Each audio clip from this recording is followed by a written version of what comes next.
Assalamualaikum warahmatullahi wabarakatuh. Halo semuanya, jumpa kembali dengan saya, Kang Restu. Apa kabar kalian semua? Semoga kalian selalu sehat, baik, dan tentunya dimudahkan segala urusannya oleh Tuhan Yang Maha Esa. Amin amin ya rabbal alamin. Oke, seperti biasa, kali ini Kang Restu akan menceritakan sebuah kisah horor. Dan sebelum masuk ke ceritanya, bagi kalian yang belum subscribe, jangan lupa klik tombol subscribe-nya.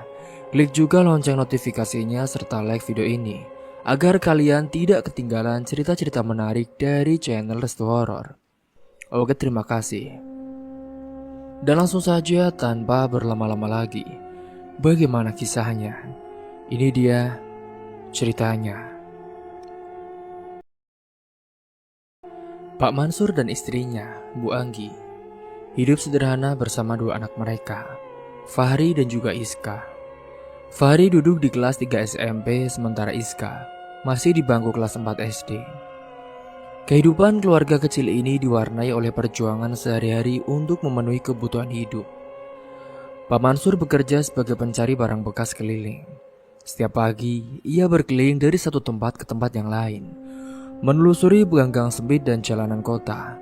Dengan gerobak kecilnya, ia mengumpulkan barang-barang bekas yang masih memiliki nilai jual, seperti kardus, botol plastik, dan juga logam. Sementara di sisi lain, Bu Anggi bekerja sebagai pembantu rumah tangga di rumah Pak Amir, seorang duda kaya yang sudah lanjut usia. Pak Amir ini hidup sendiri karena anak-anaknya sudah dewasa dan tinggal jauh darinya. Setiap pagi, Bu Anggi juga berangkat ke rumah Pak Amir untuk membersihkan rumah, mencuci pakaian, dan juga memastikan segala sesuatunya tertata dengan rapi. Meskipun pekerjaannya cukup melelahkan, Bu Anggi selalu melakukannya dengan penuh tanggung jawab. Ia paham betul bahwa penghasilannya sangat membantu memenuhi kebutuhan keluarganya. Fahri dan Iska memahami kondisi keluarga mereka. Mereka adalah anak-anak yang patuh dan juga tidak pernah mengeluh, meskipun seringkali harus menghadapi keterbatasan. Fahri sebagai anak sulung selalu berusaha membantu orang tuanya di sela-sela waktu belajarnya. Ia juga kadang-kadang membantu ayahnya mengangkat barang bekas ke gerobak atau menemani ibunya berbelanja kebutuhan dapur di pasar. Sementara itu, Iska meskipun masih kecil, dia sering menunjukkan rasa sayangnya kepada keluarga dengan membantu membersihkan rumah atau menjaga kerapian.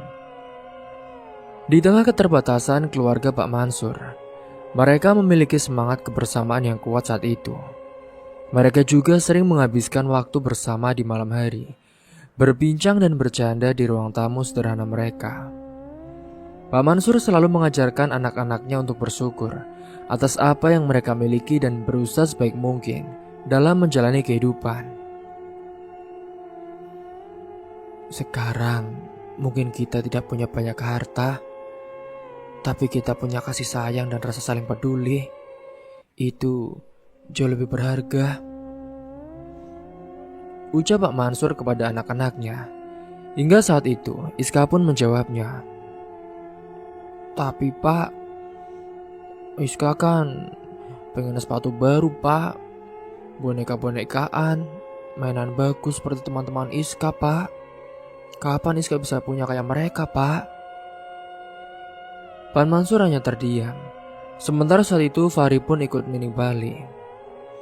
Iya Pak, Fahri juga sudah lama pengen naik sepeda Pak.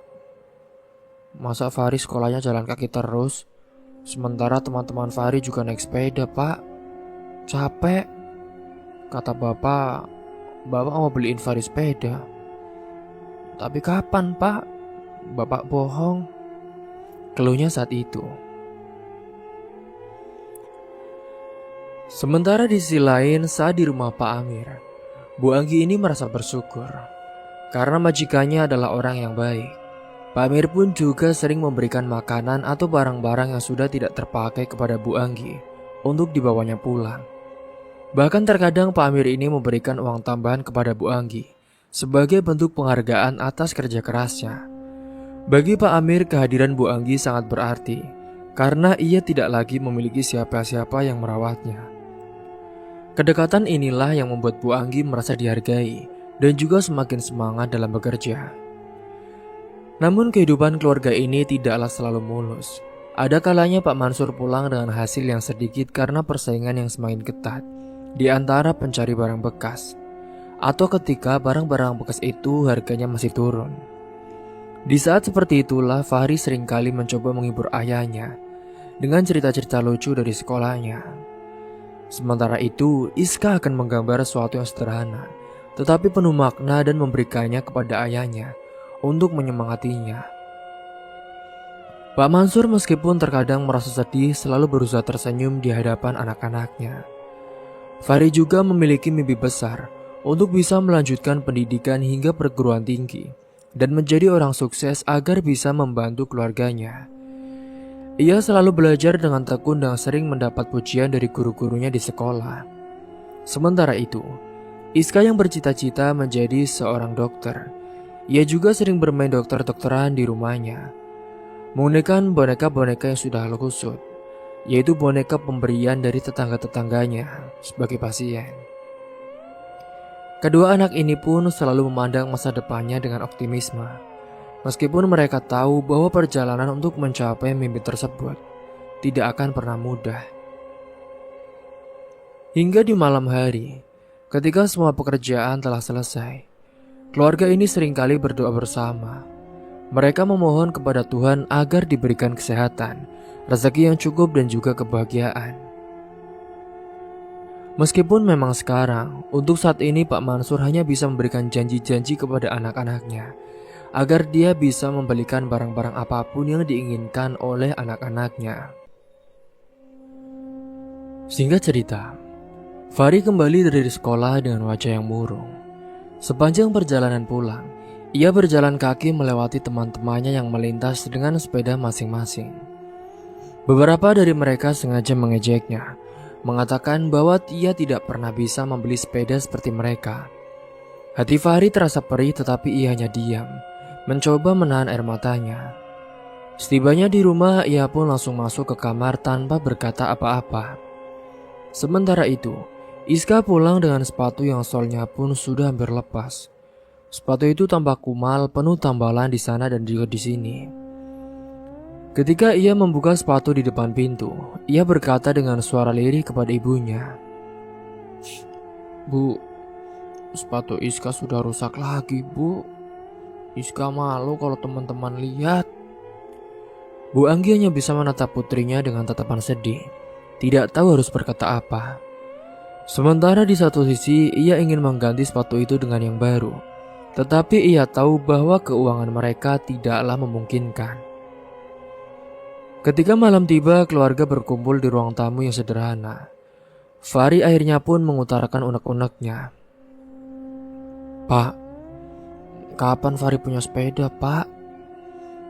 Bapak kan sudah janji sejak dulu, tapi sampai sekarang gak pernah dibeliin," ujarnya dengan nada kecewa. Wajahnya menunjukkan kepedihan yang mendalam saat itu. "Teman-teman di sekolah selalu mengejek Fahri, Pak. Fahri malu." Pak Mansur terdiam. Dia menatap anak sulungnya dengan perasaan bersalah. Di dalam hatinya ia tahu bahwa Fahri tidak meminta sesuatu yang berlebihan. Sebuah sepeda hanyalah keinginan sederhana bagi seorang anak seusianya. Namun dengan penghasilannya yang pas-pasan, ia juga bahkan kesulitan untuk memenuhi kebutuhan dasar keluarga. Batin hati Pak Mansur menangis mendengar keluhan anaknya, tetapi ia tidak tahu harus menjawabnya dengan apa. Melihat ayahnya terdiam, Iska pun ikut menyuarakan keluhannya. "Pak, sepatu Iska juga sudah rusak. Teman-teman bilang sepatu Iska jelek. Bapak selalu janji mau beliin yang baru, tapi sampai sekarang gak ada juga."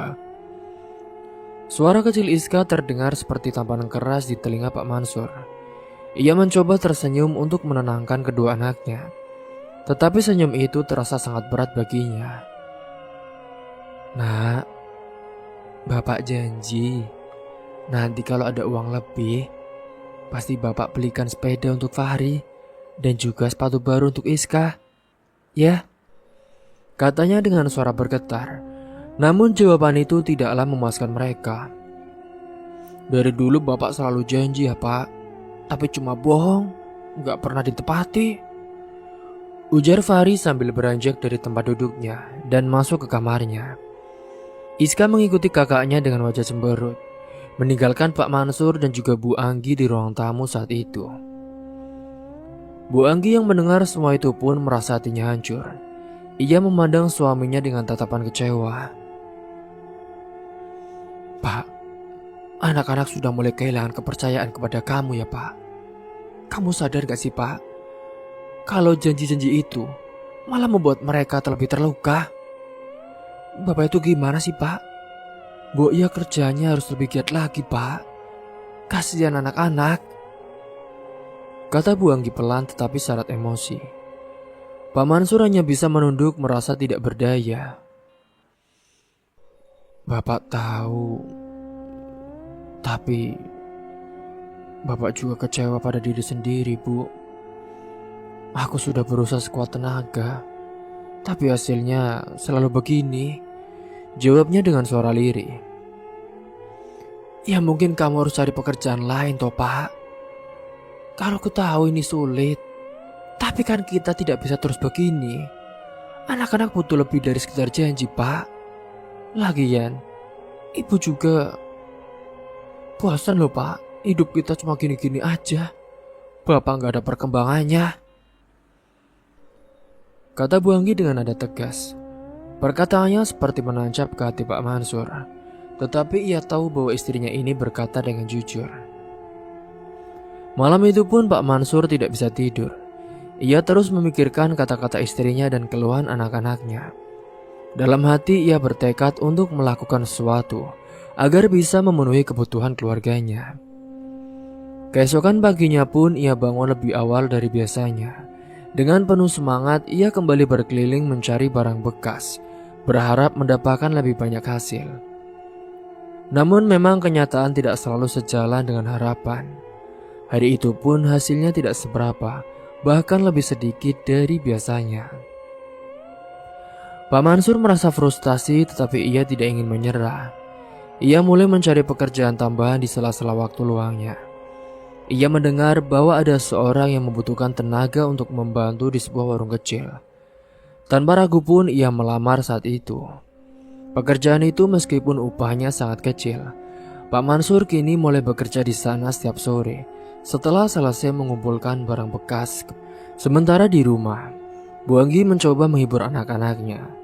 Ia menjelaskan bahwa ayah mereka sedang berusaha keras untuk mewujudkan janji-janji yang telah diucapkan.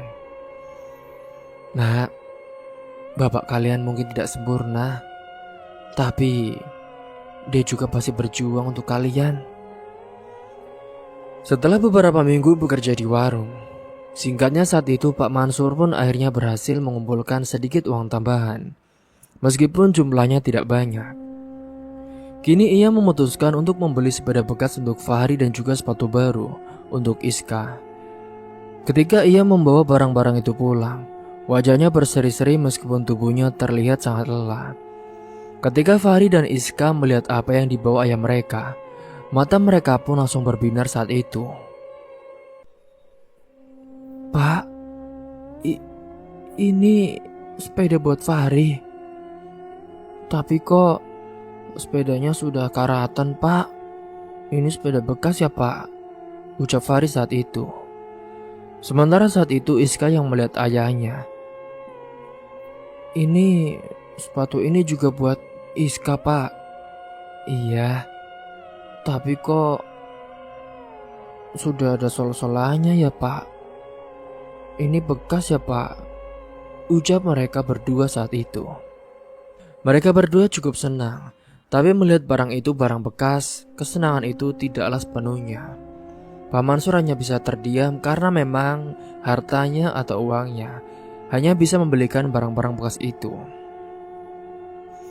Sementara sisi lain, Pak Amir si duda kaya yang menjadi majikan Bu Anggi selama ini diam-diam memperhatikan kesungguhan dan juga keulutan wanita itu dalam bekerja.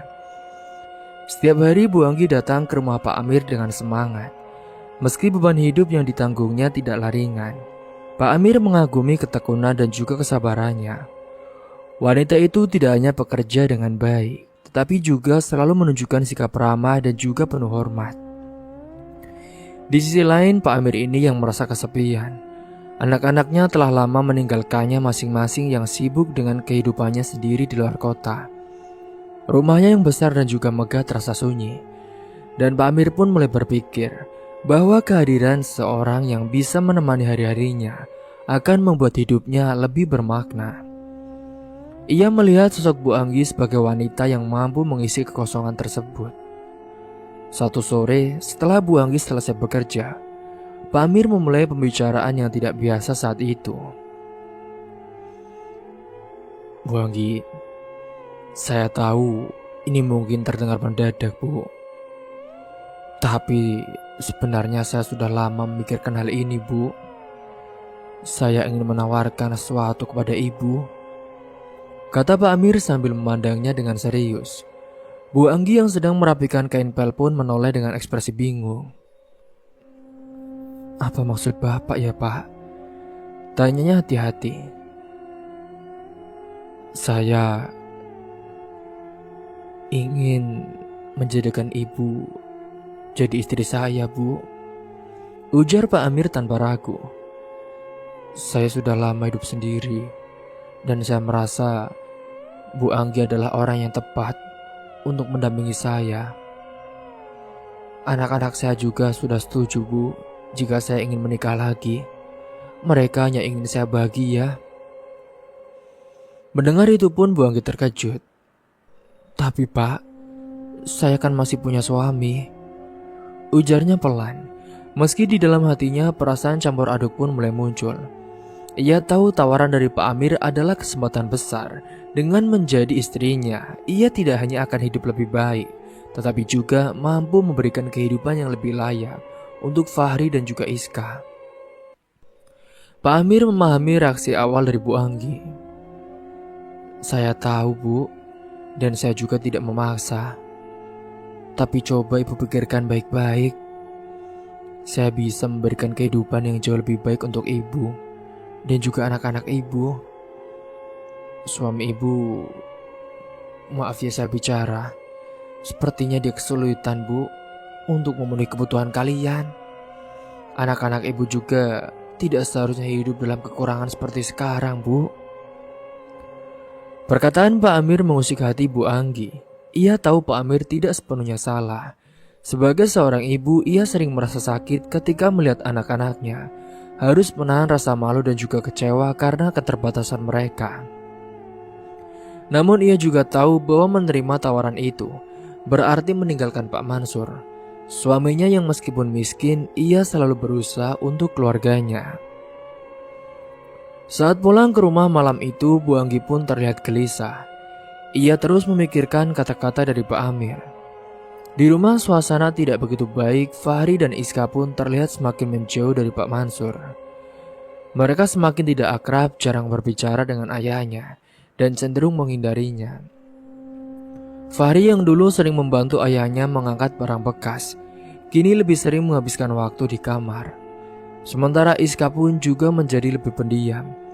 Dia tidak lagi antusias menyebut ayahnya saat pulang. Pak Mansur menyadari perubahan itu, tetapi ia tidak tahu harus berbuat apa. Hatinya sakit melihat hubungan mereka semakin renggang. Hingga suatu malam ketika keluarga sedang makan malam, Fahri kembali menyuarakan rasa kecewaannya. Pak, kenapa hidup kita selalu susah sih, Pak? Kenapa Bapak gak bisa seperti Bapak teman-teman Fahri yang bisa belikan apa yang mereka mau, Pak? Pertanyaan itu pun membuat suasana menjadi tegang. Pak Mansur menunduk, tidak mampu menjawabnya. Ia tahu anaknya tidak bermaksud menyakitinya, tetapi kata-kata itulah terasa seperti luka yang dalam. Iska pun ikut menambahkan saat itu. Teman-teman Iska juga bilang, Pak, kenapa bapaknya gak cari kerja yang lebih bagus? Ya Iska gak tahu harus jawab apa, Pak. Iska pengen kayak mereka semua, Pak. Kalau mau apa-apa, langsung diturutin. Pak Mansur memandang kedua anaknya dengan mata berkaca-kaca. Anaknya yang dulu selalu manut, nurut dan juga sopan, kini tampak berubah. Bapak sudah berusaha, nak. Bapak juga hanya ingin kalian paham bahwa Bapak sudah melakukan yang terbaik. Mungkin cuma ini yang masih bisa Bapak lakukan. Namun kata-kata itu tidak cukup untuk menghapus kekecewaan mereka. Bu Anggi yang melihat situasi itu pun hanya diam. Di dalam hatinya ia semakin terguncang. Tawaran Pak Amir terus terngiang-ngiang di pikirannya. Jika ia menerima tawaran itu, Fahri dan Iska tidak perlu lagi hidup dalam kekurangan. Mereka bisa mendapatkan kehidupan yang lebih baik, pendidikan yang layak, dan juga masa depan yang cerah. Tapi di sisi lain, ia juga tahu bahwa meninggalkan Pak Mansur bukanlah keputusan yang mudah seperti membalikan tangan. Hingga hari demi hari pun hubungan antara Pak Mansur dan juga anak-anaknya semakin memburuk. Fahri dan Iska bahkan mulai jarang berbicara dengannya, hanya menjawab seperlunya jika ditanya. Bahkan kini ketika mau berangkat sekolah, mereka pun ketika mencium tangan ayahnya, mereka hanya tampak murung. Hingga singkatnya suatu malam ketika Bu Anggi tidak bisa menahan kegelisahannya lagi, ia pun mencoba membicarakan tawaran Pak Amir kepada Pak Mansur, suaminya. Meskipun ia tahu percakapan ini pasti akan sulit. "Pak, Ibu ingin bicara," katanya dengan pelan. Pak Mansur yang sedang duduk di sudut ruangan pun menatap istrinya. "Ada apa, Bu? Apa yang ingin kamu bicarakan?" "Ibu, saya tidak kuat lagi, Pak. Hidup miskin seperti ini. Anak-anak kasihan. Ibu ingin kita pisah, Pak." Mendengar itu pun Pak Mansur terpaku. Kata-kata istrinya seperti petir yang menyambar di tengah malam. "Apa maksudmu, Bu? Kamu ingin meninggalkanku?" "Aku tidak bilang begitu ya, Pak. Tapi aku ingin pisah. Aku ingin kita memikirkannya. Lihatlah kondisi kita. Anak-anak sudah tidak bahagia. Mereka merasa gagal, Pak. Sementara itu, Ibu juga ingin cari suami yang bisa lebih bertanggung jawab dan kaya, Pak." Pak Mansur merasa hatinya hancur saat itu. Ia tahu bahwa apa yang dikatakan istrinya ada benarnya. Tetapi mendengar istrinya mempertimbangkan untuk berpisah dengannya, meninggalkannya demi pria lain, adalah hal yang paling menyakitkan baginya. Sementara di tempat lain saat itu, Fahri dan Iska meskipun tidak tahu percakapan yang terjadi antara kedua orang tua mereka, mereka merasakan ada sesuatu yang tidak beres. Mereka melihat ibu mereka semakin sering melamun, sementara ayah mereka tampak semakin pendiam. Rumah yang dulunya penuh dengan kehangatan kini terasa dingin dan juga penuh ketegangan. Hidup keluarga Pak Mansur berada di persimpangan. Cinta, pengorbanan dan juga harapan mereka diuji oleh kenyataan pahit kehidupan. Kini Pak Mansur semakin merasakan dinginnya sikap anak-anaknya. Setiap kali pulang kerja, ia biasanya memanggil mereka dengan harapan mendapatkan sambutan hangat seperti dulu. Tetapi kini yang ia terima hanyalah sikap acuh tak acuh. Fahri sering mengabaikan panggilan ayahnya dengan pura-pura sibuk mengerjakan sesuatu di kamar. Sementara Iska hanya melirik sekilas tanpa berkata apa-apa. Bahkan jika sekali mereka menjawab, kata-kata yang keluar seringkali terasa tidak menyenangkan. "Apa sih, Pak? Ngapain manggil aku terus? Kan aku udah bilang, aku ini lagi belajar, Pak," ujar Fahri suatu kali dengan nada ketus. Iska pun tidak jauh berbeda. Ketika Pak Mansur mencoba mendekatinya untuk bercanda seperti dulu, ia malah memalingkan wajah. "Ayah bau. Jangan dekat-dekat aku ya, Pak," ucapnya dengan nada polos, namun menyakitkan. Pak Mansur hanya bisa menahan perasaan. Di dalam hatinya ia tahu, anak-anak mulai kehilangan rasa hormat kepadanya. Batin Pak Mansur pun merintih, tetapi ia tidak tahu bagaimana cara mengembalikan kehangatan dalam keluarganya. Sementara di sisi lain, Bu Anggi kini sering tampil lebih cantik saat pergi bekerja di rumah Pak Amir. Ia mulai memperhatikan penampilannya lebih dari biasanya. Rambutnya selalu tertata rapi, bajunya bersih dan juga wangi. Bahkan ia sekali mengenakan sedikit riasan wajah, sesuatu yang jarang ia lakukan sebelumnya. Bu Anggi berdalih bahwa ia hanya ingin terlihat sopan di depan Pak Amir sebagai bentuk rasa hormat kepada majikannya. Namun di dalam hatinya ia sadar bahwa ia juga ingin membuat kesan yang baik di hadapan pria itu. Sementara Pak Mansur menyadari perubahan ini, ia tidak pernah mengatakan apa-apa. Tetapi ia merasa ada sesuatu yang berbeda dari istrinya. Setiap kali Bu Anggi pulang dari rumah Pak Amir, wajahnya terlihat lebih cerah dibandingkan ketika ia berada di rumah bersama suaminya dan juga anak-anak. Hal ini tentu membuat Pak Mansur semakin tenggelam dalam perasaan bersalah. Hari-hari berlalu dengan suasana rumah yang semakin dingin. Fahri dan Iska tampak semakin menjauh dari Pak Mansur. Mereka tidak lagi antusias menyambutnya. Ketika ia pulang, membawa hasil dari pekerjaannya, mengumpulkan barang bekas, bahkan usaha Pak Mansur untuk menciptakan momen kebersamaan pun seringkali tidak dihargai. Suatu malam saat Pak Mansur mencoba mengajak Fahri untuk berbicara. "Fahri, Bapak mau bicara sebentar," katanya dengan nada lembut. Fahri yang sibuk memainkan ponselnya hanya menjawab, "Nanti aja Pak, aku lagi sibuk." "Sebentar aja nak. Bapak mau tahu apa yang bikin kamu jadi seperti ini ke Bapak?" ujar Pak Mansur mencoba bersabar. Fahri mendesah kesal dan akhirnya pun berkata, "Bapak ini cuma bisa janji-janji terus Pak, tapi gak pernah bisa kita kasih apa-apa. Teman-teman aku semua punya bapak yang hebat. Mereka gak malu sama bapak mereka, gak kayak aku." Perkataan itu pun seperti pisau yang menusuk di hati Pak Mansur. Ia hanya bisa terdiam menatap anak sulungnya yang perlahan pergi, meninggalkannya di ruang tamu.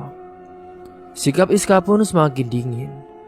Ia yang dulu selalu memeluk ayahnya sepulang kerja, kini bahkan tidak mau mendekatnya. Ketika Pak Mansur mencoba membantunya memperbaiki boneka yang rusak, Iska pun berkata, "Gak usah Pak, nanti aku bisa minta sama ibu beliin yang baru."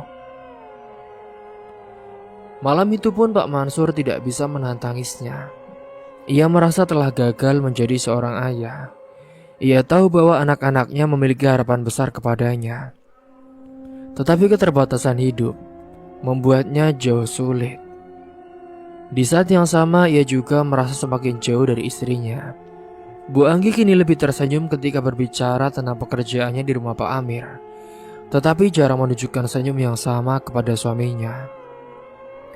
Hingga suatu hari Pak Mansur pun memberanikan diri untuk berbicara dengan Bu Anggi. "Bu, Bapak ingin bicara sebentar dengan kamu. Kamu kok tampak beda ya, Bu?" "Ibu kan sudah bilang, Pak. Ibu ini pengen pisah, Pak. Ibu gak kuat lagi hidup seperti ini, Pak. Lagian, Pak Mansur itu orang baik. Lihat nih, Pak. Ibu kalau kerja di sana, ibu selalu dikasih bonus. Dan bonus ini bisa bahagiakan anak-anak kita, Pak. Tapi Bapak, mana bisa seperti itu," keluhnya saat itu. Percakapan itu pun meninggalkan luka mendalam di hati Pak Mansur.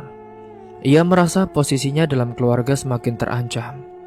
Sikap anak-anaknya yang semakin menjauh, ditambah dengan perasaan istrinya yang mulai meragukan komitmen pernikahan mereka, membuat Pak Mansur merasa sedikit bahwa benar dia benar-benar telah gagal sebagai kepala keluarga. Hari-hari berikutnya pun tidak banyak berubah. Fahri dan Iska tetap bersikap dingin kepada ayah mereka. Sementara Bu Anggi semakin sibuk bekerja di rumah Mak Amir. Kadang di rumah Pak Amir pun Bu Anggi sering bergurau bersama, menciptakan suasana yang jauh lebih indah bak pasangan baru yang belum sah. Keesokan harinya, saat Pak Mansur sedang mengayuh gerobaknya dengan perlahan. Ia menyusuri jalanan yang sepi. Mata Amri hampir tenggelam dan ia merasa lelah setelah seharian mencari barang rongsokan. Ketika melewati sebuah gang kecil yang jarang dilalui orang, pandangannya tertuju pada sebuah plastik hitam besar yang tergeletak di sudut jalan. Plastik itu terlihat mencurigakan, seperti baru saja diletakkan di sana. Karena penasaran, Pak Mansur pun berhenti dan mendekati plastik tersebut. Ia membuka ikatannya dengan hati-hati. Dan betapa terkejutnya ia ketika ia mendapati tumpukan uang di dalamnya. Uang pecahan besar tersusun rapi seolah baru saja diambil dari bank. Pak Mansur hampir tidak percaya dengan apa yang dilihatnya. Ya Allah, ini uang siapa? Kok bisa ada di sini? Gumamnya. Pikirannya bercampur aduk. Di satu sisi, ia merasa senang membayangkan bagaimana uang itu bisa mengubah hidupnya dan juga keluarganya. Ia juga pasti bisa membelikan sepeda untuk Fahri, sepatu baru untuk Iska, dan mungkin bahkan membayar hutang-hutang mereka. Namun di sisi lain, ia juga merasa ragu. Ketika ia masih berdiri memandangi plastik tersebut, tiba-tiba muncul seorang kakek tua dari ujung gang. Pak Mansur pun terkejut karena ia tidak mendengar suara langkah kaki kakek itu sama sekali. Kakek itu berpakaian sederhana dengan tongkat kayu di tangannya, dan wajahnya pun tampak penuh wibawa meski dihiasi kerutan tua. "Anak muda, apa yang sedang kau lihat di sana?" tanya kakek itu dengan suara pelan namun tegas. Pak Mansur tergagap. "Ini kek, saya menemukan uang banyak di plastik ini. Tetapi saya bingung, ini milik siapa ya kek? Apakah boleh saya ambil?" Kakek itu mendekat dan memandang isi plastik tersebut. Setelah beberapa saat, ia pun mengangguk kecil, seolah-olah sudah mengetahui sesuatu. "Uang itu bukan rezekimu, nak. Itu adalah jebakan. Jika kau mengambilnya dan menggunakannya, hidupmu akan hancur. Banyak orang yang sudah serakah menjadi korban." "Jebakan? Maksud kakek apa ya kek?" "Uang itu adalah umpan untuk tumbal. Mereka yang mengambilnya akan mendapatkan malapetaka, entah itu penyakit, kehilangan orang tercinta, atau hidup yang terus dirundung sial. Kamu beruntung aku menemukanmu di sini." "Jadi saya tidak boleh mengambilnya kek?" "Iya, itu bahaya. Buang jauh-jauh pikiran untuk memanfaatkan uang itu. Lebih baik, datanglah ke rumahku. Aku akan memberimu nasihat bagaimana bisa mengubah nasibmu dengan cara yang benar." Meski ragu, Pak Mansur mengikuti ajakan kakek itu. Ia merasa ada sesuatu yang luar biasa pada pria tua ini. Sesuatu yang membuatnya percaya tanpa keraguan. Mereka pun berjalan menyusuri gang kecil hingga tiba di sebuah rumah tua yang sederhana namun terawat. Kakek itu pun mempersilahkan Pak Mansur masuk, dan mereka duduk di ruang tamu yang dipenuhi rak buku dan juga perabotan kayu plastik. Pak Mansur lupa bahwa tugas dukun, jika tidak cabul, ya dia pasti menipu. Dan mungkin saja sekali ini Pak Mansur akan ketipu dengan dukun itu, yang mau cara dia akan memberikan cara yang benar. Padahal jika pesugihan itu tentu salah, bukan benar. Setelah bertemu dengan dukun itu, kini Pak Mansur berjalan pulang dengan langkah yang berat. Pikirannya dipenuhi kebimbangan setelah bertemu kakek tua yang menawarkan pesugihan.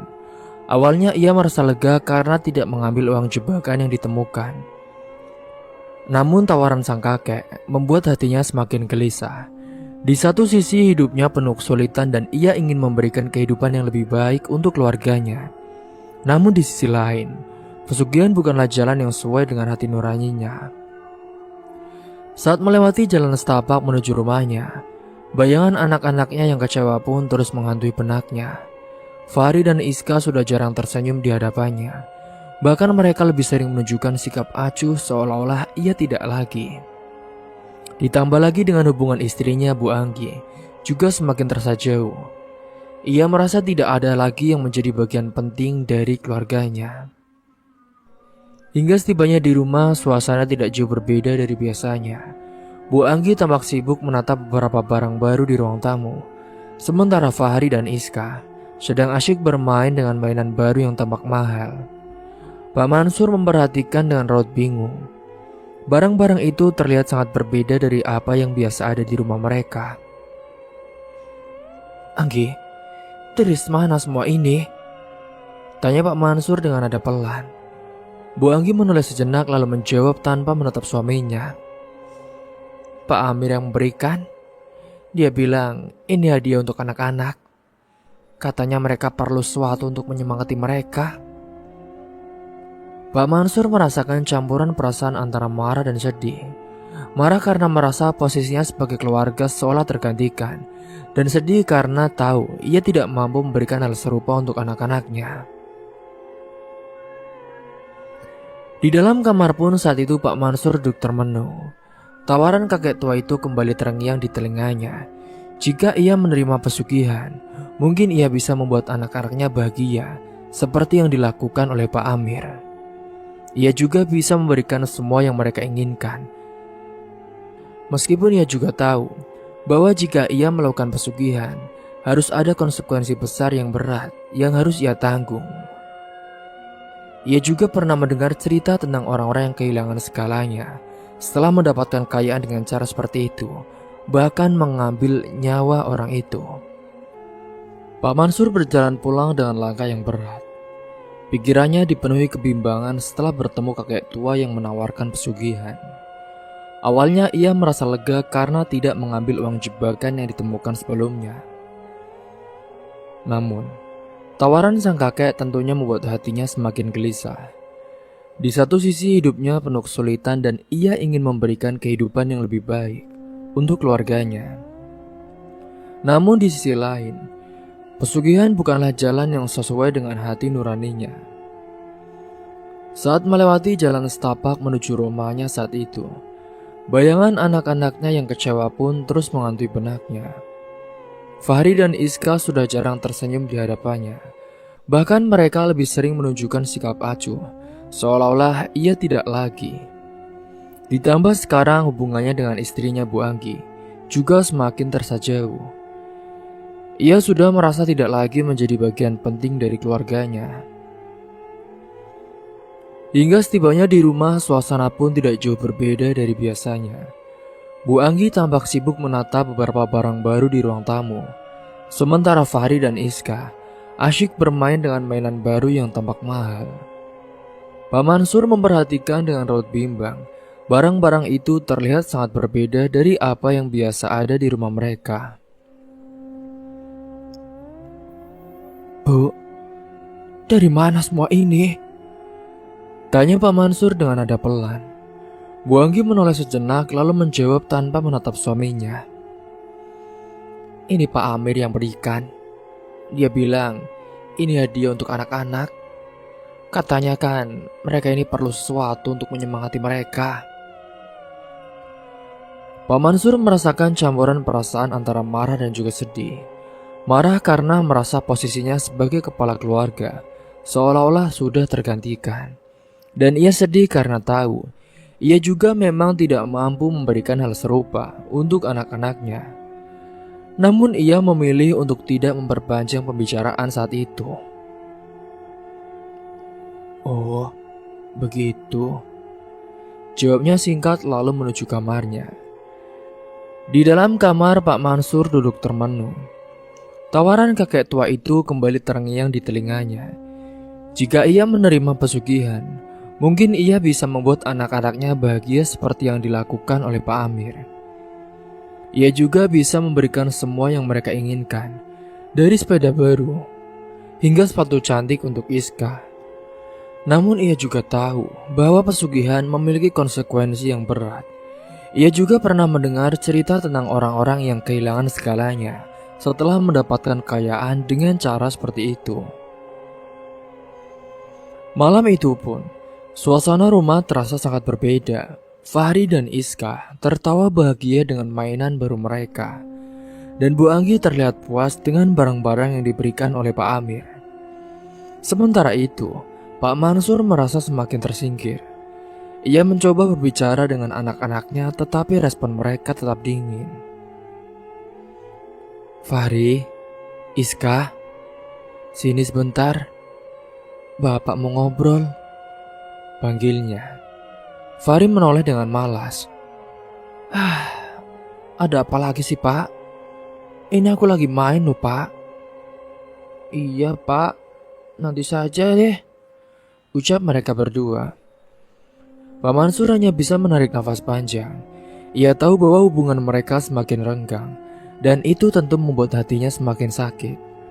Dalam hati ia bertanya-tanya apakah dengan menjadi kaya, ia bisa mendapatkan kembali cinta dan perhatian dari keluarganya. Hingga keesokan harinya pun saat sedang mencari barang rongsokan, pikiran Pak Mansur terus-menerus kembali ke tawaran kakek tua itu. Ia merasa seperti berada di persimpangan jalan. Haruskah ia menerima tawaran itu demi keluarganya? Atau haruskah ia tetap berpegang pada prinsipnya, yaitu nilai-nilai moral keagamaan? Di tengah kebimbangannya itu, ia pun memutuskan untuk kembali ke rumah kakek tua tersebut. Ia merasa perlu mendapatkan jawaban lebih jelas sebelum nantinya akan mengambil keputusan. Saat tiba di sana, kakek itu pun menyambutnya dengan senyuman yang sama seperti sebelumnya.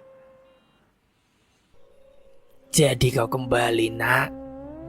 Ujar kakek itu. Iya, Kek. Saya ingin tahu lebih banyak tentang apa yang kakek tawarkan. Saya bingung. Saya ingin membahagiakan keluarga saya, Kek. Tapi saya takut akan akibatnya, kata Pak Mansur dengan suara lirih. Kakek itu pun mengangguk pelan seolah-olah sudah memahami pergulatan batin Pak Mansur. Keputusan besar memang membutuhkan pemikiran yang dalam. Tapi ingat, setiap jalan memiliki konsekuensinya sendiri. Jika kau memilih pesugihan, kau akan mendapatkan kekayaan dengan cepat. Tetapi ada harga yang harus kau bayar. Yang paling besar, itu adalah keluargamu atau bahkan nyawamu. Pak Mansur tertegun mendengar kata-kata itu. Tapi, Kek, apakah tidak ada cara lain, Kek? Saya hanya ingin hidup cukup, tidak harus kaya, asalkan anak-anak saya bahagia. Kakak itu pun tersenyum tipis. Ada cara lain, tetapi itu membutuhkan kesabaran dan kerja keras. Kau harus percaya bahwa rezeki tidak hanya datang dari uang, tetapi juga dari kebahagiaan. Sementara itu di rumah, Bu Anggi memang sering semakin menerima perhatian dari Pak Amir. Kini tidak hanya memberikan barang-barang untuk anak-anaknya, Pak Amir juga mulai menunjukkan ketertarikan yang lebih kepada Bu Anggi. Suatu hari saat itu, ia bahkan memberikan perhiasan emas sebagai hadiah kepada pembantunya itu. Anggi, kamu pantas mendapatkan kehidupan yang lebih baik. Aku cinta sama kamu. Kamu cantik, seksi, dan aku tidak tega melihat kamu hidup miskin sama suamimu itu, ucapnya. Bu Anggi merasa terjebak dalam perasaan yang rumit. Ia ingin sekali mengambil tawaran dari Pak Amir. Tapi bagaimana caranya untuk pisah dengan suaminya itu? Dia harus memikirkan caranya. Setelah lama bimbang, akhirnya Pak Mansur menyerah pada godaan pesugihan. Ia pun mendatangi kakek tua yang sebelumnya menawarkan jalan tersebut. Dengan hati yang penuh harapan, ia meyakini bahwa langkah ini adalah satu-satunya cara untuk mengubah nasib keluarganya. Baiklah, nak. Kalau sekarang kau benar-benar ingin menjalaninya, ada syarat lagi yang harus kau penuhi. Awalnya tumbal yang dibutuhkan hanya berupa hewan, darah kambing muda, ayam hitam, dan barang-barang tertentu untuk ritual. Tapi ingat, Sekali kau sudah masuk ke jalan ini, tidak ada jalan untuk mundur. Pak Mansur hanya mengangguk, meskipun ada rasa takut yang mengendap di hatinya. Iya, saya siap, kek. Apapun yang harus saya lakukan, saya akan lakukan demi keluarga saya. Kakek itu pun memulai ritual dengan membaca mantra dan memberikan instruksi yang harus diikuti oleh Pak Mansur. Ia diminta menyediakan darah kambing muda dan juga beberapa hewan lain untuk tumbal. Ritual itu pun berjalan dengan lancar, dan kakek tersebut meyakinkan Pak Mansur bahwa kekayaan akan segera datang menghampirinya. Benar saja, dalam beberapa minggu, keberuntungan pun mulai menghampiri Pak Mansur. Ia mendapatkan barang-barang rongsokan bernilai tinggi yang dengan mudah dijual. Uang pun kini mengalir lebih deras daripada sebelumnya. Namun sesuatu yang aneh juga mulai terasa di rumahnya. Suasana semakin dingin, terutama dalam hubungan dengan Bu Anggi dan juga anak-anak. Bu Anggi yang sebelumnya sudah mulai menjauh, kini semakin terang-terangan menunjukkan sikap dingin. Ia sering pulang terlambat dari rumah Pak Amir, dan ketika tiba di rumah, ia lebih sering mengurung diri di kamar. Bahkan tanpa ragu, ia pun mengungkapkan keinginannya untuk berpisah. Pak, aku sudah tidak bisa lagi seperti ini. Aku ingin hidup yang lebih baik. Anak-anak juga lebih nyaman bersamaku. Apa maksudmu, Anggi? Bukankah sekarang aku sudah mulai memperbaiki keadaan? Lihat, aku bisa memberi kalian apa yang kalian butuhkan. Namun Bu Anggi menggeleng. Tidak, Pak. Hatiku sudah tidak ada lagi di sini. Dan anak-anak juga lebih dekat dengan Pak Amir. Mereka bahagia bersamanya. Mungkin karena kamu kebanyakan janji dan bohong. Kata-kata itu menghantam Pak Mansur seperti petir di siang bolong. Ia mencoba membujuk Bu Anggi untuk tetap bertahan, tetapi usahanya sia-sia. Tak lama kemudian Bu Anggi pun memutuskan untuk meninggalkan rumah bersama Fahri dan juga Iska. Mereka pindah ke rumah Pak Amir yang dengan senang hati menerima mereka. Di sana juga sudah disiapkan kamar khusus, karena memang saat itu mereka adalah pembantu dan mengajak anaknya, jadi tidak apa-apa. Hari-hari berikutnya pun terasa begitu berat bagi Pak Mansur. Ia tinggal sendirian di rumah kecil yang semakin terasa kosong. Ia tidak bisa menerima kenyataan bahwa semua usahanya untuk menyenangkan keluarganya justru membuat mereka semakin menjauh. Anak-anaknya yang dulu ia perjuangkan mati-matian, kini lebih memilih Pak Amir sebagai sosok ayah mereka. Suatu hari Pak Mansur mencoba menemui Fahri dan Iska di rumah Pak Amir. Ia berharap bisa berbicara dengan mereka dan memperbaiki hubungan yang renggang. Namun ketika ia sampai di sana, anak-anaknya malah bersikap dingin acuh tak acuh kepadanya. Pak, kenapa kesini lagi sih, Pak? Bukankah Bapak sudah tidak tinggal bersama kami? Tanyanya. Pak Mansur merasa hatinya remuk. Fahri, Iska, Bapak kan hanya ingin melihat kalian. Bapak merindukan kalian. Namun Iska hanya menggeleng. Tidak ya, Pak. Pak Amir lebih baik daripada Bapak. Dia selalu ada untuk kami. Dan dia tidak pernah membohongi kami seperti Bapak. Kata-kata itulah yang membuat Pak Mansur merasa sangat marah dan kecewa. Dalam hatinya ia ingin berteriak bahwa semua yang ia lakukan selama ini adalah demi mereka. Namun ia tahu bahwa itu tidak akan mengubah apapun. Anak-anaknya sudah memilih sisi lain bersama ibunya. Di tengah amarah dan juga kesedihan, Pak Mansur kembali menemui kakek tua yang membantunya melakukan pesugihan. Ia ingin mengetahui mengapa semua ini terjadi. Mengapa meskipun ia sudah mendapatkan sedikit kekayaan yang dirasa cukup, ia kini malah justru kehilangan keluarganya. Kek, kenapa ini terjadi, Kek? Bukankah dengan pesugihan ini seharusnya membuat hidup saya lebih baik? Tapi sekarang keluarga saya malah meninggalkan saya semuanya, kek. Kakek itu pun hanya menatapnya dengan tatapan tajam. Jadi mau apa sekarang? Aku ingin anak-anakku kembali kepada aku, kek. Aku juga merasa sakit hati karena istriku sudah meninggalkanku dan dia lebih memilih orang kaya itu, kek. Pak Amir. Aku dendam, kek. Aku ingin menyantet mereka agar anak-anakku bisa kembali kepada aku. Aku dendam. Saat itu pun, singkatnya Pak Mansur duduk sendirian di sudut kamarnya. Matanya menatap kosong ke arah dinding. Hidupnya yang penuh penderitaan telah membakar habis rasa kasih sayang di dalam hatinya. Sekarang yang tersisa hanyalah dendam yang membara. Ia merasa bahwa hidupnya telah dirampas oleh Pak Amir dan juga Bu Anggi.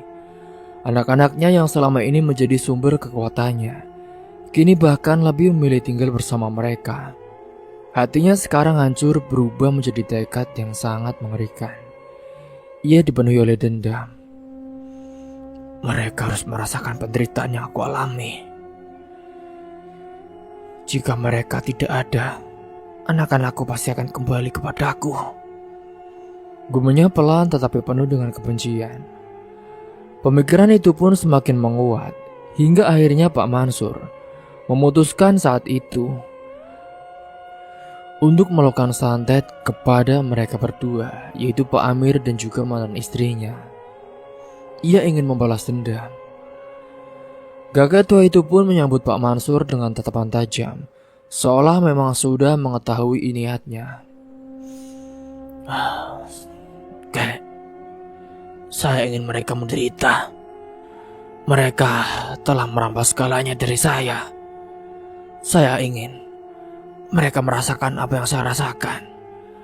Mereka harus musnah dari dunia ini, kek. Kakek tua itu pun mengangguk pelan. Tapi dendam adalah jalan yang berbahaya. Jika kau memilih, kau harus siap menanggung akibatnya. Bisa jadi arwah mereka tidak akan tenang dan juga akan menuntut balas. Saya tidak peduli, kek. Saya sudah kehilangan segalanya. Tidak ada yang lebih buruk dari ini. Kakek tua itu pun mulai menyiapkan ritual santet yang diminta oleh Pak Mansur. Ia mengambil beberapa benda termasuk boneka jerami dan juga jarum. Lalu ia mulai melafalkan mantra-mantra kuno. Dalam ritual itu Pak Mansur diminta untuk menyebutkan nama Pak Amir dan juga Bu Anggi sambil masukkan jarum ke boneka tersebut. Kau harus benar-benar yakin dengan niatmu. Karena setelah ini, tidak akan ada jalan untuk kembali. Ini adalah konsekuensi besar. Iya, kek. Saya siap. Pak Mansur hanya mengangguk dalam pikirannya. Ia membayangkan kehidupan yang akan kembali seperti dulu, di mana anak-anaknya akan berada di sisinya. Ia percaya bahwa tanpa Pak Amir dan juga Bu Anggi, ia bisa membangun kembali hubungannya dengan Fahri dan juga Iska. Sementara itu di rumah Pak Amir suasana tampak damai seperti biasanya.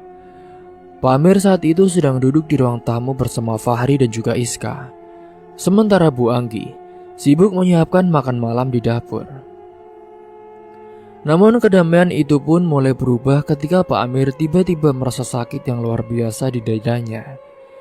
Ia memegangi dada sambil terjatuh ke lantai. Pak Amir? Kenapa, Pak? Teriak Fahri dengan panik. Iska pun segera berlari memanggil Bu Anggi. Mereka membawa Pak Amir ke sofa tetapi sakitnya semakin menjadi-jadi. Sementara di sisi lain, Bu Anggi juga mulai merasakan sesuatu yang aneh. Tubuhnya terasa lemas dan kepalanya pun berdenyut dengan hebat. Dalam waktu singkat, keduanya jatuh tak berdaya. Saat kejadian itu ketakutan pun mulai menyelimuti Fahri dan juga Iska. Mereka tidak tahu apa yang terjadi kepada Pak Amir dan juga ibu mereka. Malam itu pun keduanya dilarikan ke rumah sakit oleh tetangga. Tetapi dokter, mereka menemukan penyebab yang tidak pasti dari kondisi mereka. Hal itu pun tentunya membuat suasana semakin mencekam. Sementara di rumahnya, Pak Mansur merasa puas mendengar kabar tentang kondisi Pak Amir dan juga mantan istrinya. Ia percaya bahwa rencananya pun mulai berjalan dengan baik. Sebentar lagi, anak-anakku pasti akan kembali, pikirnya dengan senyum licik. Namun apa yang tidak disadari oleh Pak Mansur adalah bahwa tindakannya telah membawa kutukan yang lebih besar ke dalam hidupnya. Semakin lama ia mulai merasakan perubahan aneh dalam dirinya. Tubuhnya pun terasa lemah dan ia sering mengalami mimpi buruk. Dalam mimpi-mimpinya itu ia melihat wajah Pak Amir dan Bu Anggi yang penuh luka, menatapnya dengan tatapan tajam. Sementara di rumah sakit, kondisi Pak Amir dan Bu Anggi tidak menunjukkan tanda-tanda membaik. Fahri dan Iska yang masih kecil pun merasa kebingungan dan juga ketakutan. Mereka tidak mengerti apa yang sedang terjadi, tetapi yang mereka tahu adalah bahwa mereka merasa kehilangan tempat berlindung. Di tengah kebingungan itu pun Fahri mulai merasa rindu kepada ayahnya, Pak Mansur. Ia teringat saat-saat ketika ayahnya berjuang keras untuk mereka, meskipun seringkali tidak berhasil memenuhi keinginan mereka. Iska yang lebih muda dan juga kecil juga mulai menangis meminta untuk bertemu ayahnya. Kak, aku ingin pulang kepada Bapak, Kak. Iya, Dik. Nanti kita ke rumah Bapak ya. Pak Mansur yang tengah menikmati rasa puas dari dendamnya. Dia pun terkejut ketika tiba-tiba Fahri dan Iska muncul di depan rumahnya. Mereka datang dengan wajah penuh kesedihan, meminta untuk tinggal lagi bersamanya. Pak, boleh kan kami tinggal di sini lagi? Ibu dan Pak Amir sedang sakit, Pak. Jadi kami kesepian, kata Fahri dengan suara lirih. Pak Mansur merasa hatinya tersentuh.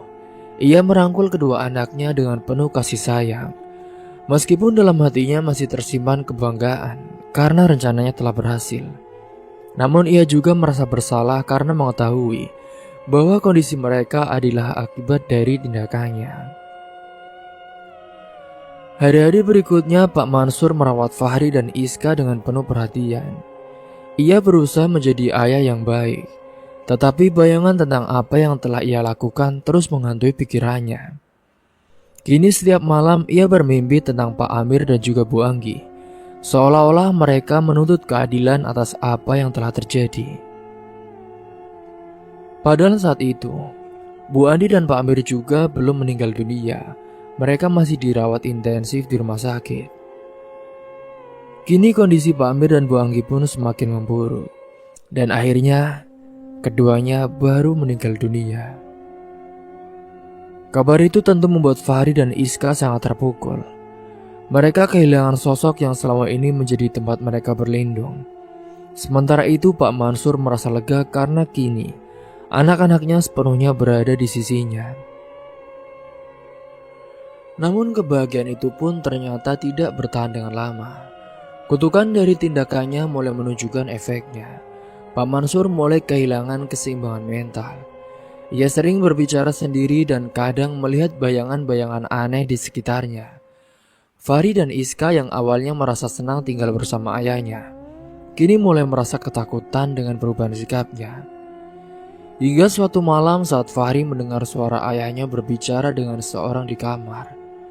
Ketika ia mengintip, ia melihat ayahnya duduk sendirian, berbicara dengan boneka jerami yang digunakan dalam ritual santet itu. Pemandangan itu pun membuat Fahri merasa ngeri. Pak, kenapa Bapak seperti ini? Tanya Fahri. Bapak melakukan ini untuk kalian, nak. Bapak ingin kalian bahagia. Namun Fahri tidak bisa menerima jawaban itu. Ia pun mulai memahami bahwa ada sesuatu yang salah dengan ayahnya. Bersama dengan Iska, ia memutuskan untuk meninggalkan rumah dan tinggal bersama keluarga jauh mereka. Kini Pak Mansur pun akhirnya benar-benar sendirian lagi. Dendamnya yang dulu membara kini hanya meninggalkan kehancuran. Ia kehilangan keluarganya untuk kedua kalinya, dan kali ini ia tahu bahwa itu sepenuhnya adalah kesalahannya. Kini setelah ditinggal oleh anak-anaknya yang diambil oleh kakek-kakeknya, Pak Mansur pun kini menjadi sosok yang dikenal di desanya, bukan karena keberhasilannya, melainkan karena kegilaannya. Setiap hari ia berkeliaran di sekitar desa dengan penampilan yang lusuh. Mulutnya mengoceh hal-hal yang membuat bulu kuduk warga merinding. Salah satu kalimat yang paling sering ia ucapkan adalah, "Hore Anggi mati, hore Amir mati," yang diiringi dengan tawa yang menyeramkan. Warga desa yang sebelumnya merasa iba dengan kondisi Pak Mansur, kini pun mulai menjaga jarak. Mereka mengaitkan kegilaan Pak Mansur dengan kematian tragis Bu Anggi dan juga Pak Amir, yang sebelumnya tampak sehat tetapi mendadak jatuh sakit hingga meninggal dunia. Desas-desus pun mulai menyebar, menyebutkan bahwa Pak Mansur mungkin telah menggunakan ilmu hitam untuk mencelakai mereka, atau bisa dibilang dia menyuruh dukun untuk menyantet mereka.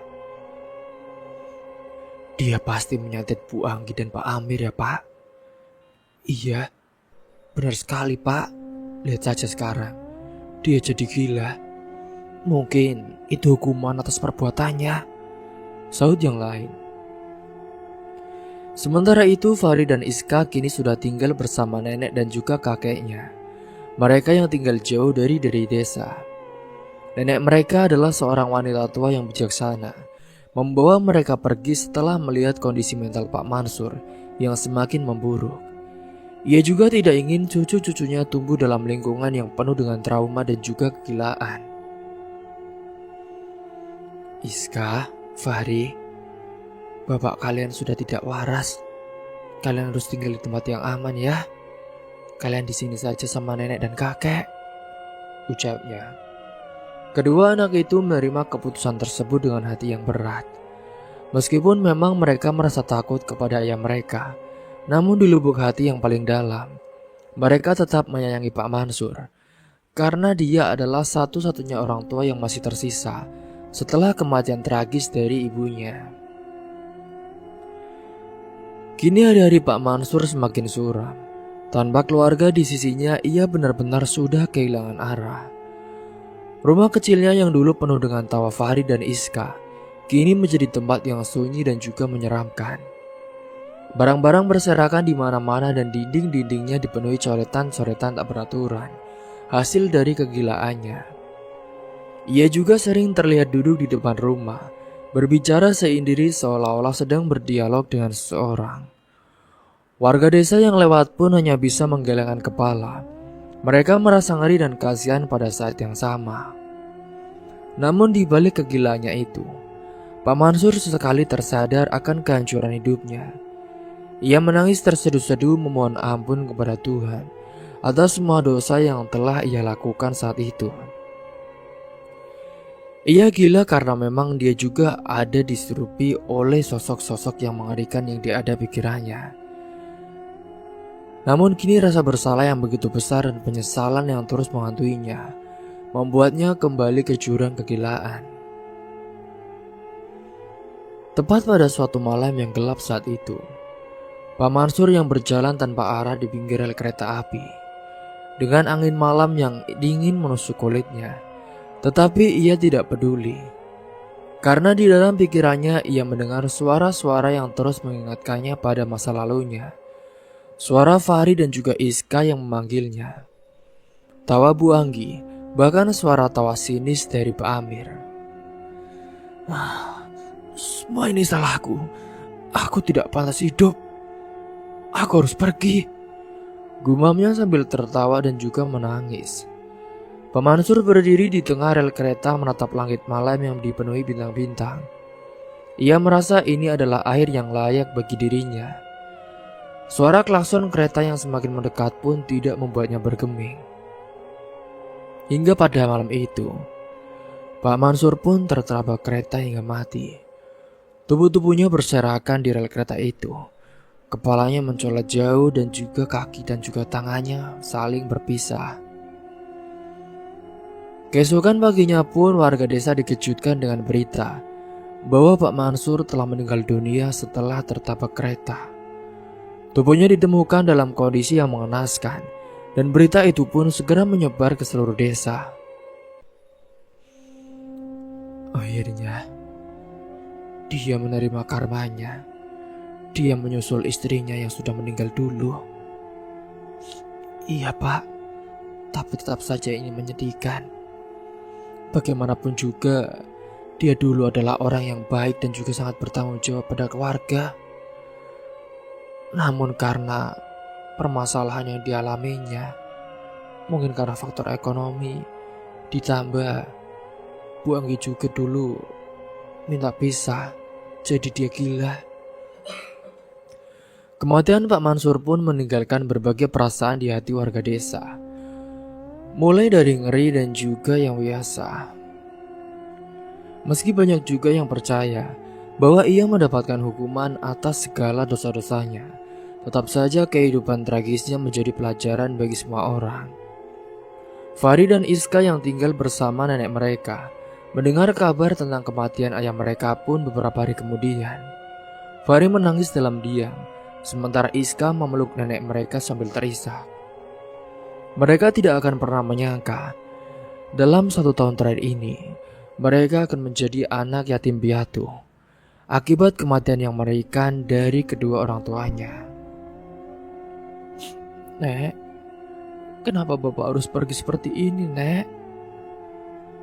Sudah, kamu yang sabar ya, Nak. Kamu yang sabar. Ini semua sudah takdir. Kamu harus jadi anak yang soleh. Iska, kamu juga harus jadi anak yang baik ya. Doakan kedua orang tuamu. Iya, Nek. Meskipun rasa sakit itu sulit dilupakan, nenek mereka berusaha memberikan pengertian kepada Fahri dan juga Iska bahwa bapak mereka pernah mencintai mereka dengan sepenuh hati, meskipun ia telah membuat banyak kesalahan selama sisa-sisa hidupnya. Setelah semua bagian-bagian tubuhnya sudah ditemukan, kini hari pemakaman Pak Mansur pun telah tiba. Desa yang biasanya sepi mendadak ramai dengan kehadiran warga yang datang untuk menyaksikan prosesi terakhir pria yang hidupnya penuh cerita tragis itu. Di antara kerumunan, Fahri dan Iska berdiri dengan wajah penuh duka. Mereka datang bersama nenek dan juga kakek mereka. Setelah menempuh perjalanan panjang dari kota tempat mereka tinggal, tangis mereka pecah saat peti jenazah ayah mereka mulai diturunkan ke liang lahat. Iska yang masih kecil pun memeluk neneknya erat sambil menangis terisak. Sementara Fahri, meskipun berusaha terlihat tegar, akhirnya tak mampu menahan air matanya. Ia berlutut di dekat makam, mengucapkan kata-kata terakhir yang penuh dengan penyesalan. Bapak, maafkan kami ya Pak. Kami tahu Bapak mencintai kami. Warga desa yang hadir pun ikut terdiam, menyaksikan momen mengharukan itu. Meskipun banyak yang menganggap Pak Mansur sebagai sosok yang penuh dosa karena dendam dan juga ilmu hitamnya, mereka tidak bisa menyangkal bahwa ia juga pernah menjadi seorang ayah yang berjuang demi keluarganya. Setelah pemakaman selesai, Fahri dan Iska pun duduk di bawah pohon besar dekat makam ayah mereka. Iska memandangi nisan itu dengan air mata yang tak kunjung kering. Hingga dalam perjalanan pulang setelah cukup lama di situ, mereka pun mendiskusikan keputusan besar yang sudah mereka ambil sebelumnya, yaitu Fahri dan juga Iska akan menetap di kota secara permanen di rumah neneknya. Fahri, Iska, kita tidak akan kembali ke desa ini lagi ya nak. Nanti kota ini akan menjadi tempat kita mulai hidup baru. Fahri dan Iska pun mau pelan. Meskipun berat meninggalkan tempat yang penuh dengan kenangan tentang ayah mereka dan juga ibu mereka, mereka tahu bahwa ini adalah pilihan terbaik. Kepulangan Fahri dan juga Iska ke kota menjadi awal baru bagi mereka. Dengan hati yang lebih ringan, mereka melanjutkan hidup mereka, membawa pelajaran berharga dari masa lalu. Meskipun perjalanan hidup mereka penuh lika-liku, Fahri dan Iska akhirnya menemukan kebahagiaan dan juga kedamaian. Mereka belajar bahwa cinta dan doa adalah cara terbaik untuk menghormati seseorang yang telah pergi. Dan di hati mereka, Pak Mansur dan juga ibunya Bu Anggi akan tetap dikenang sebagai orang tua yang terbaik bagi dirinya dan juga adiknya. Cerita pun selesai. Semoga dari kisah ini kalian semua bisa mengambil hikmah dan pelajaran. Mungkin itu saja yang dapat saya sampaikan. Kurang lebihnya mohon maaf apabila ada salah kata ataupun ucapan yang kurang berkenan bagi kalian semua. Sampai jumpa di cerita selanjutnya. Akhir kata, wassalamualaikum warahmatullahi wabarakatuh.